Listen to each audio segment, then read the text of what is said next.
Hello there, gods and beautiful goddesses of your reality. Welcome back. This is Manifest with Jenny and Nutritious Lives. Could you please like, subscribe and click the little bell icon so when I upload videos they come straight to you. Right, so I'm going to get right into the video and I want to talk to you about the difference between negative thoughts and intrusive negative thoughts. Now, you'd think they would be the same, but however, not in my experience. I've never heard a coach do a video about this when manifesting using the law of assumption, law of attraction, whatever. Well, probably more so law of assumption. But I've never heard, and I've watched, going through my own journey, I've watched so many coaches explain things in so many different ways, some better than others. I do actually feel, as a general rule, that the coaches that I listen to, as amazing as they are, I will never poo-poo any coach because we're all just trying to get over the message of manifestation in the best possible way. But obviously it comes from our own interpretation. Oh guys, with all the goodwill in the world, this was supposed to be one video, but the girl loves to chat. So I'm trying not to make these videos, if I'm going to do one video, go on too long. Yeah, it just doesn't seem to happen. So I'm going to split it up. Part 1, part 2, talking about negative thoughts and negative intrusive thoughts and how I deal with it. So I hope you get some benefit from part 1. And part 2, I'm a law of assumption manifestation life coach, nutritionist and supplementation advisor. I offer a number of packages. I'm on most social media platforms. You can reach out to me at nutritiouslives@gmail.com. Alternatively, my telephone number is 078 598 265 74. So enjoy part 1 and I will see you in part 2.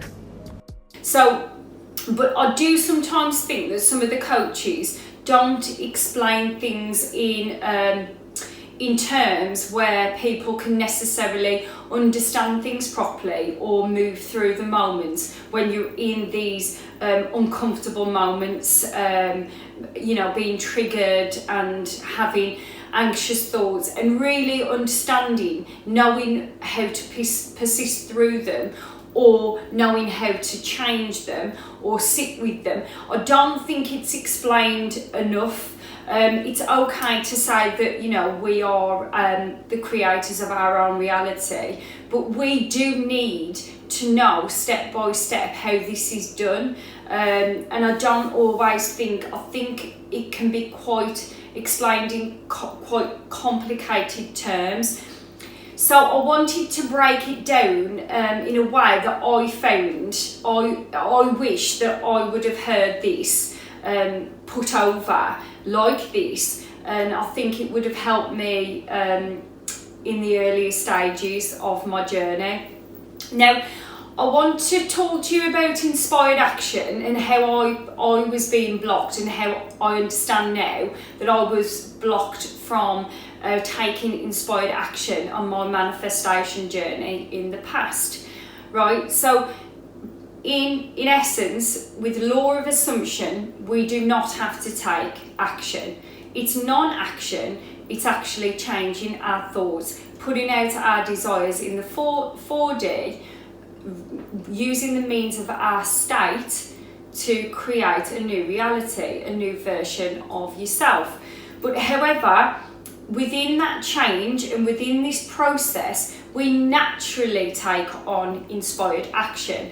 Today is not talking about inspired action. That is another video in itself.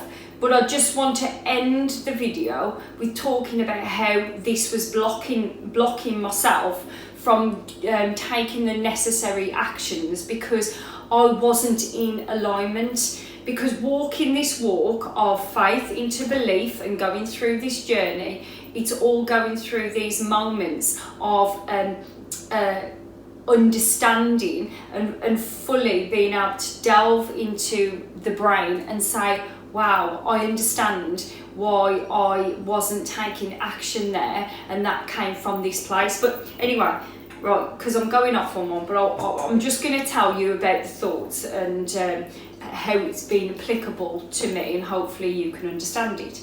So negative thoughts, I'm going to start with the negative thoughts first, because they're almost like not superficial, but they can be dealt with a lot easier.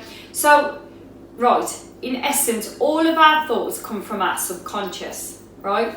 Everything, we're a record of the past, all of our experiences, it's recorded in our subconscious. So any thoughts which are unique to the individual, it all comes up from the subconscious. But however, with general thoughts, good and bad, but today's video we're going to stick with the negative, right? But it's applicable to the positive also.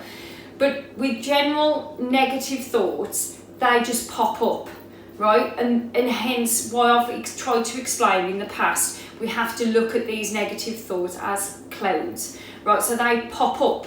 Now we have a choice whether we go down a rabbit hole of, wow, what about if that does happen? You know, what about if that happens, and then that's going to happen, and then this it will happen off the back. So we tend to go down this rabbit hole of what ifs, right? It sort of feeds into itself, and as you know, I've heard and makes total sense, we tend to catastrophize off those general thoughts if we allow ourselves to do it. So for me, the difference with just a general negative thought that pops up in comparison to reoccurring thoughts, intrusive negative thoughts that come up, it's so much easier to deal with the general ones, right? Because we don't have to do anything with them.